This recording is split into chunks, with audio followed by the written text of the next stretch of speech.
Misteryo sa kargamento, yan ang iniimbestigahan ng Bureau of Customs. Ito po yung milyon-milyong pisong halaga ng bigas at asukal na noong taong 2011 ay biglang naglaho at kalaunay nakuha rin.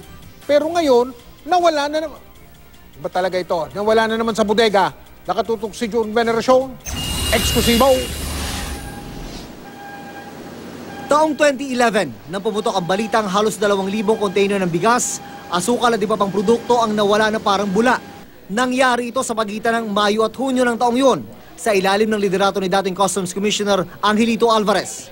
Ayon kay Alvarez, nasa 240 million na taxes and duties ang nawala sa pamahalaan dahil sa pagkawala ng mga ito. Sa investigasyon ng Bureau of Customs, lumalabas na sa halos 2,000 nawawalang container, 13 ang na-recover noong ding 2011.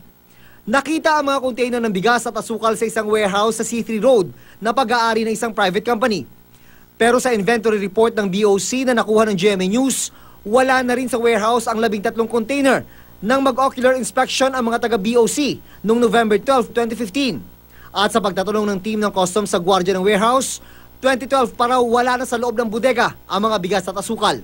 Ang laman daw ng 13 container na ito, 26,900 na sako ng bigas at 144 na sako ng asukal na nagkakahalaga ng mahigit 26 million pesos.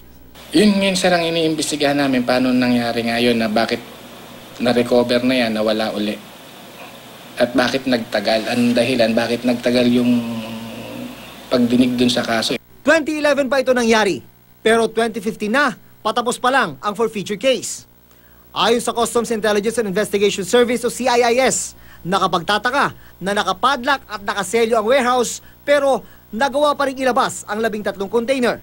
Dapat ang ginawa dito nung ma-establish na part ito ng missing container, dapat ito continuous under guarding. Base sa delivery receipt na hawak ng customs, may mga sako ng bigas at asukal na bahagi ng mga nawawalang container ang napunta sa isang kilalang business establishment. Nakiusap ang source ng GMA News na wag munang ilabas ang pangalan ng naturang business establishment habang hindi pa tuluyang natatapos ang investigasyon. May nakita kaming dokumento rito na yung portion nga ng 2,000 containers na nawawala na-i-deliver sa isang supermarket, well-known supermarket na may branches nationwide. Pero bukod sa halos 2,000 nawawalang container, may hiwalay pang investigasyon ng BOC sa tinatayang 32 million pesos na kargamento ng iodized salt na nawawala rin ngayon. June Veneracion, Nakatutok, 24 Oras.